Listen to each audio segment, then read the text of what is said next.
Hello everyone. Today we will delve into two essential elements of fiction: the narrator and point of view, and theme. Let's get started with the narrator and point of view. Narration is the act of telling a narrative. In other words, telling a story through someone's consciousness or point of view.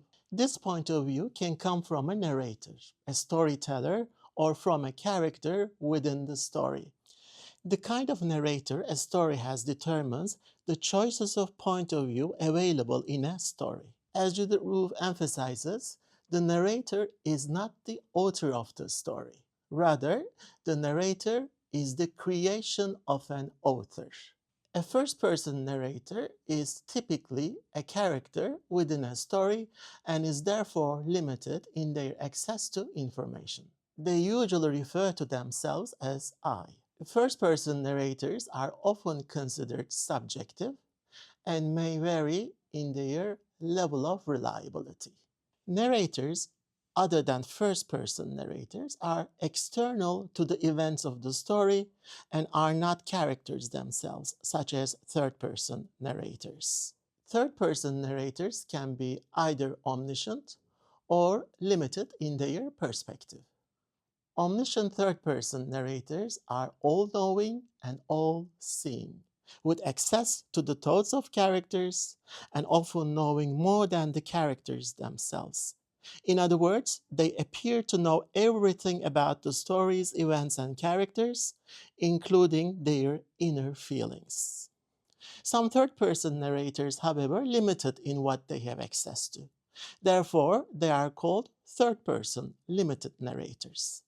For instance, they may only have access to the thoughts of only one or only a few of the characters. Therefore, this type of narration can be subjective, and they may increase our sympathy for specific characters and increase our understanding of them.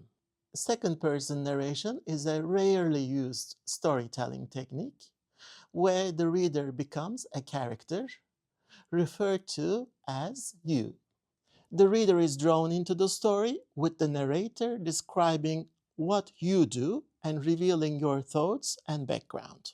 Second-person narration is also used in self-help nonfiction books and choose-your-own-adventure storybooks, popular with young readers. In these books, readers decide where the story goes by choosing which page to turn to next. This style makes the reader the main character, creating an immersive experience and raising the stakes for both the character and the reader. When we read or study fiction, we need to understand who the narrators are and what powers they have. In addition, we should question their reliability. Who are they? What do they know? How do they know what they know? What do they tell us? Why do they tell us this? Thinking about these questions is very important because in this way we can better understand why the author chooses a specific type of narrator. We should also keep in mind that the kind of narrator may determine what points of view are available in fiction. Now I would like to draw your attention to another formal element of fiction: theme. Theme is the main idea that is explored in a story. As Beverly Lawn writes, characters, plot, settings, point of view, and style all contribute to a theme's development. Some writers can be direct in conveying the themes of their stories. However, themes are not always immediately direct. A reader can understand themes from looking at all other elements in the story. Let me give you a few examples from literary texts. In Nathaniel Hawthorn's short story, The Birthmark, the relation of man to nature and the possibility of perfection are two major themes.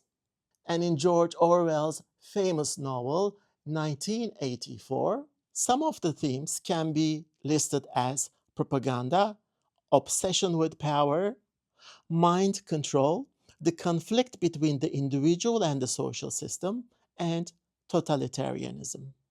And in Harper Lee's To Kill a Mockingbird, growing up, courage, prejudice are some of the main themes. And another example, Alice Walker's The Color Purple. In The Color Purple, some of the themes are feminism, womanism, violence, and slavery. And that wraps up our recording.